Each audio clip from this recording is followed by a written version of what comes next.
Welcome everyone to investigation training. The first thing to acknowledge is if you receive a concern or an allegation, this should be dealt with by the head teacher or a senior member of staff. It may well come through the line manager, but this should be escalated. So the head teacher or the senior member of staff should have a full picture of what the concern and the allegation is that's raised. They should approach the person who's raised the allegation or the concern and capture it in their own words where possible. Their statement initially should include who raised it, what happened, when and where this happened, who else was present, if there's any immediate risks or impact on the school that we need to be aware of, a record of the time and date that the incident, the allegation, concern was received, and this should be recorded on Staff Safe at this time. You must explain to the person who's raised the concern or the allegation that everything is confidential and this must be fully investigated, and make sure that you are taking this very seriously and only involve those that need to know at this time. The next step is to ensure that we've gathered all the information.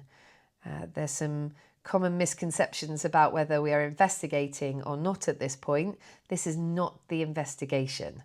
What we should be doing is just gathering the information informally. To do this, we would make sure that it's a timely approach. We want to gather the information to assess whether a formal investigation is even needed at this time. We should provide some notice where possible to get initial statements without impacting on the staff's contractual rights. By that I mean ensuring that we're not approaching people in their lunch break or in PPA time to make sure that we gather their version of events.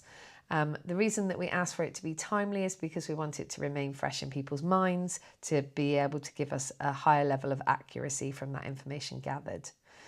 You should be trying to only establish their version of events, and any corroboration between statements from any witnesses or indeed the person themselves that is the allegation is against will create a platform for what the next steps of the process will be and help us to inform that. The order in which you collate this information will depend on the allegation, but usual practice is to seek all information from witnesses first, and then that helps us to put the allegation in full to the member of staff to get their version of events in the first instance. If you are involved in a incident an allegation or a concern that's raised that involves students making the concern or the allegation, then they, again, in a timely manner, this should be conducted, but they should only really be approached if they directly witness the incident or if they hold information that's essential to establishing the facts.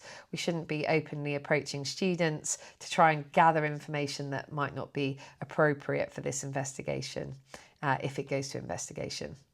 So students should not be interviewed alone at any time. The investigating manager or a DSL or another safeguarding trained person should always be present.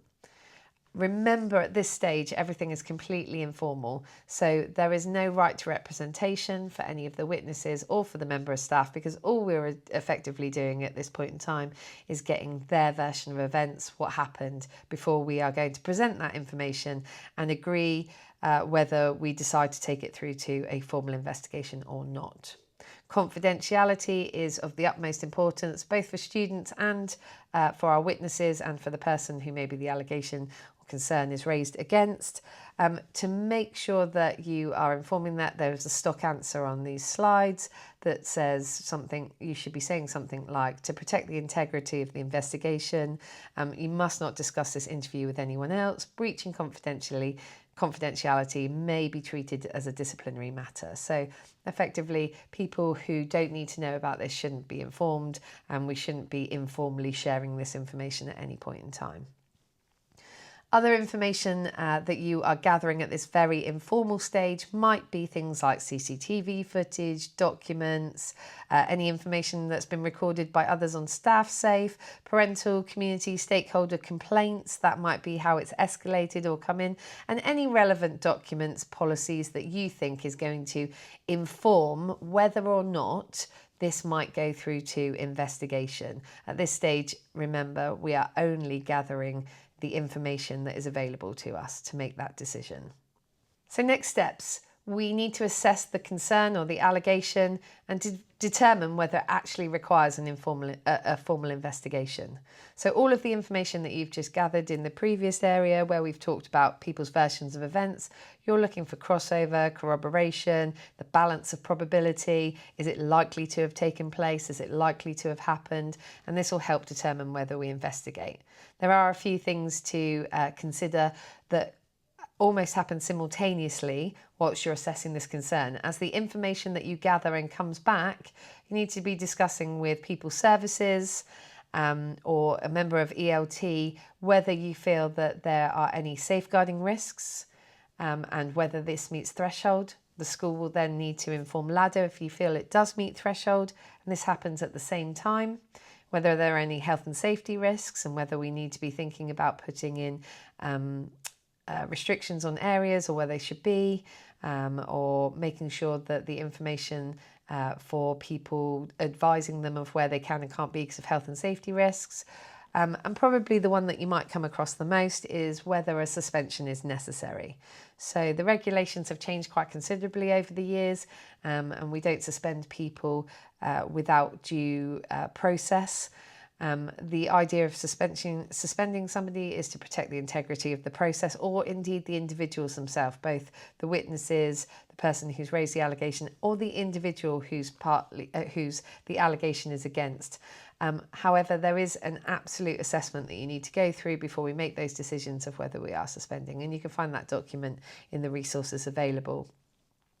If it's established that a formal investigation is needed, the next step is to notify ELT to ensure and support your decision, ensure that they feel that you have a balanced and unbiased view and all the information that you are presenting initially warrants to move into a formal investigation. Once we've identified that, yes, the appropriate action is to go into a formal investigation, the next step is to identify a suitable investigating officer, and this must be in consultation with ELT and People Services. So when choosing an IO, we just need to think about what best practice asks us to do. So we shouldn't involve anyone who is part of the allegation, concern or incident.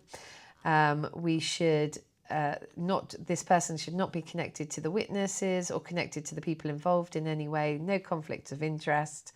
Ideally, somebody would be from another school, a central team, or if it's a complex case that's starting to materialise from the information that you've started to gather, an external investigating officer will be appointed to make sure that it's a fair and transparent process. The person has to be senior enough and suitably experienced. They will have had to have undertaken this training and some training with People Services specifically about how they conduct their investigation, or have suitable experience from previous employment. Usually there'd be at least one level above the employee that's being investigated, just to make sure that they fully understand the roles and they have a broader view and aren't involved in the day-to-day activities in their job as they would be. Understand the CELT policies and procedures, making sure they're familiar particularly with the disciplinary policy. We need to make sure that they can remain objective, factual and professional throughout, and that includes being capable of producing a clear and balanced report. It has to be able as well to be able to meet what's realistic expected timescales. So ACAS and general employment law asks us best practice to not make investigations overdue and long and timely. Obviously they create a lot of anxiety for the people that are going through these processes, so we need to be able to make sure that we've got time allocated for the investigating officer to be able to write these reports, conduct their investigations, be fair and transparent, give it the time that it needs to make sure that the right outcome is achieved, and do it in a timely way. So the role of the investigating officer, the primary purpose is to establish the relevant facts, issue and create a coherent narrative that can be determined upon at a later stage. Your investigation must be carried out in a fair, reasonable, objective and proportionate manner. Here's what to note though. Your investigation you conduct whilst you might feel that it's in CELT schools at the moment could eventually be scrutinised at an employment tribunal. You may be called to give evidence and defend your investigation methods on the witness stand at some point. So you've always got to have that in the back of your mind, that any investigation report that you are conducting needs to be transparent, fair, balanced, just in case it ever makes it to an employment tribunal. The key responsibilities are fact-finding. So interview only people that you believe can contribute to the facts of this case. Remember, that includes who you think will contribute to the evidence proving and disproving the allegation or the concern. You are not investigating to find something that did happen. You're investigating to determine the facts that show whether it did or did not happen. So evidence gathering we've talked about, making sure that that information comes in a timely manner, and then you need to consider all forms of evidence and make sure that you have got a full picture. That might include looking further afield for training records or meetings, notes, documents. You might need to ask for support from that school to see what's gone out, any kind of training, any kind of additional briefing sessions, all of those sorts of things. So you might need to make sure you've got all of your information available to you before you start to conduct your interviews. You need to make sure that you're objective throughout, and you consider all of the evidence in ways that both support and deny the arguments that are raised. So it's looking from both sides and only presenting fact. One of the key faults in investigations is that people sometimes get involved with it and they interpret the information and then they present their views. That's not what the investigating officer is asked to do. What they are asked to do is present the evidence that supports or denies the allegations or the concerns that are raised. All documents must be kept, all records, again, because if we did get to an employment tribunal, they would ask us to make sure that we kept all our records, and our report is the end product of that, that we'll talk through in just a moment. But it's making sure that everything is kept at all times if we need to refer to it at a later date. So preparation for your investigation, you need to prepare and plan what the scope of your investigation is and identify what steps you're going to take, and give yourself an indication of your own timeline and how you're going to be able to achieve it in that timeline. There's a document and a resource that we can help you plan those different steps and take you through those different areas of consideration. So informing the employee is the next step of the disciplinary investigation. So you must notify the employee about the allegation or concerns and explain the matters will be formally investigated at this stage. Before you send this letter, and the letter is available in the resources for you, you must run that by People Services, because it's really important that the allegation aligns to our disciplinary policy, to ensure that any allegations that are proved could result in our misconduct or gross misconduct, and how that might look. What the letter will include is an introduction to yourself as an investigating officer, the alleged misconduct / gross misconduct, and an explanation of what might happen during the process. In regards to rights during an investigation, in a disciplinary investigation meeting, there's actually no legal right to representation or to be accompanied. However, CELT encourages representation to attend an investigation where possible. The key note is that the process will not be unduly delayed to accommodate attendance. So we won't be rescheduling to ensure that a member of staff has their representation, but absolutely if they'd like to bring representation, we wouldn't stop that. There's also no statutory right for a specific minimum notice for an investigation. However, ACAS sets out really clear expectations of what is reasonable notice. So for simple concerns, simple matters that are raised that you feel that you need to investigate, at least 48 hours, because that allows the member of staff to review everything in advance. For more complex or sensitive cases, a minimum of 3 to 5 working days would be required, so that it gives them an opportunity to review all of the information in advance of their interview. Preparation.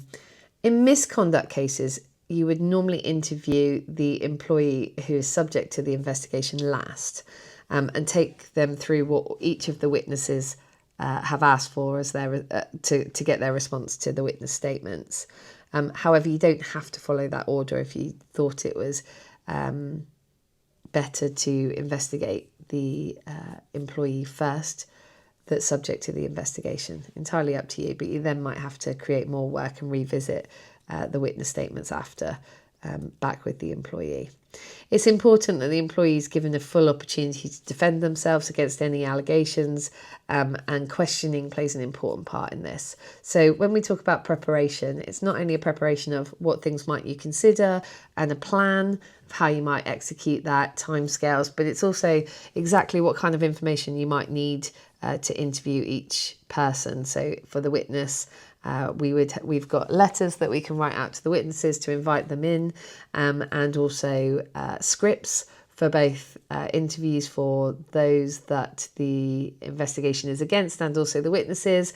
And we can prepare focus questions that align to the issues being investigated, specifically related to any of our disciplinary misconduct areas, and we can align those questions in advance so that you've got some prompts before you go into the interviews. You'd always use open, neutral questions. You want to avoid leading or suggestive wording, and we can review that in advance. Of course, in the meeting itself, as the interview, you will ask some probing questions, but you'd encourage witnesses to describe the events in their own words and, if possible, capture it in those words as well. You want to challenge any inconsistencies and probe for clarification where it's needed, particularly if they're in some of the initial statements that you've gathered. If there is anything where you think, oh, okay, well, that kind of alludes to that, but it doesn't specifically say the same thing as the other witness, you might want to probe around and see whether you can see whether there is any corroboration to support or deny the allegation that's been raised. Really important that you record the interview. A note taker must be in attendance, so you should never go into actual interviews by yourself. You should always have somebody who's going to take comprehensive notes. You would normally draft the statement using the witness's own words unless they've presented a draft to you as their statement. But either way, you provide a typed statement to the witness and to the individual who the allegation is against. Give them an opportunity to review what's been written, make sure that they feel that it's an accurate reflection, and when they've gotten to that conclusion that they feel that it is an accurate reflection, sign and date it. All documents where statements are made must be signed and dated, particularly if it does go through to a hearing and also through to an employment tribunal, because this is the information that tells us that they feel that it's an accurate reflection. You should definitely agree what you feel is a sufficient timescale to do this. So if they want to do it on the day or with you as part of the interview, they can. If they need time and an opportunity to go away and review it and really reflect on some of the information they've provided you, that's absolutely fine. Just need to agree a timescale to come back, make sure that you have the statement signed and dated. Everything should be kept as secure records, and make sure it's locked away. If you have manual copies, make sure they're locked away and can't be accessed.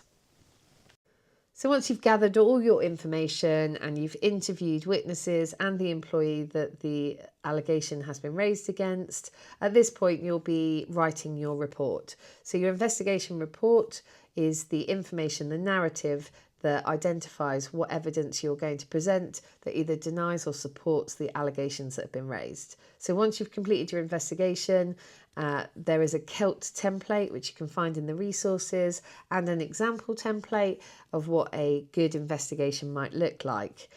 Your investigation should include an executive summary, so a brief overview of the allegations and your key findings, a background set out about how the allegations came to the senior management, and your investigation methodology. So what steps have you taken during the investigation?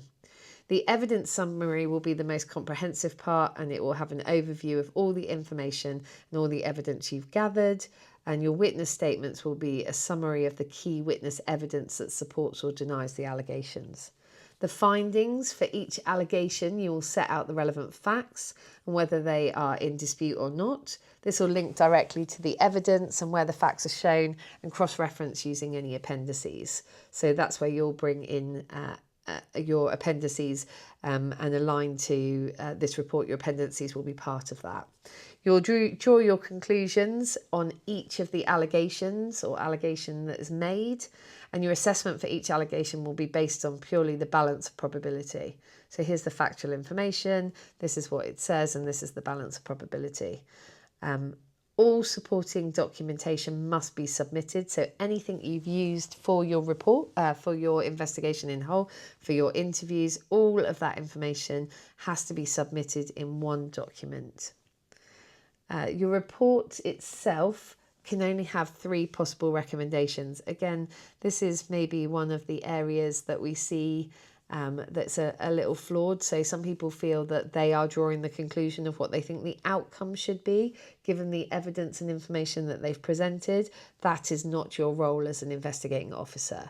As an investigating officer, it is your role to make recommendations on the following 3. So you don't think there's a case to answer based on the evidence.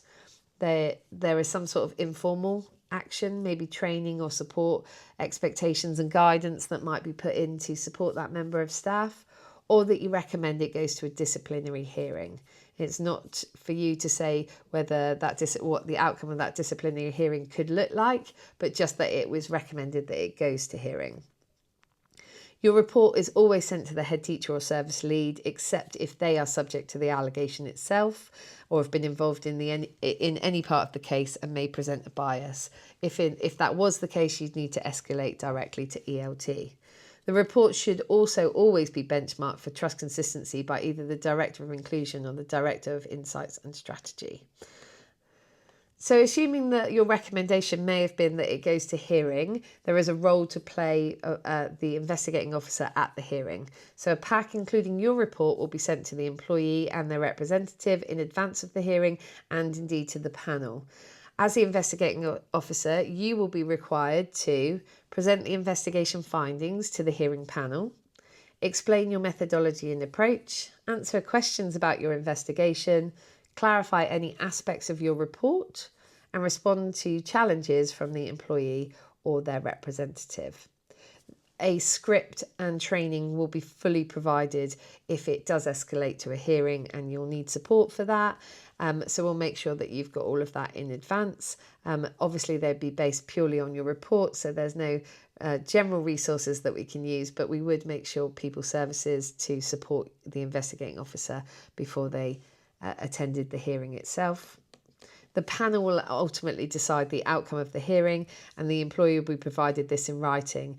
Note to yourselves that as an IO, even though you've been part of the entire process, you don't actually have the right to be informed of the outcome and may or may not find that out. Of course, it goes without saying that if throughout any step of this process as the investigation or the investigating officer, you need advice and support, please reach out to People Services. If we don't have the resources available on this particular site and you want something more specific, we can create that for you. We can help you with your questions, your interviewing techniques, and anything further that you might need. All you need to do is drop either myself an email, lrandall@celtrust.org, or you can ticket it into through the hub. You can put in a HR ticket and somebody will come back to you.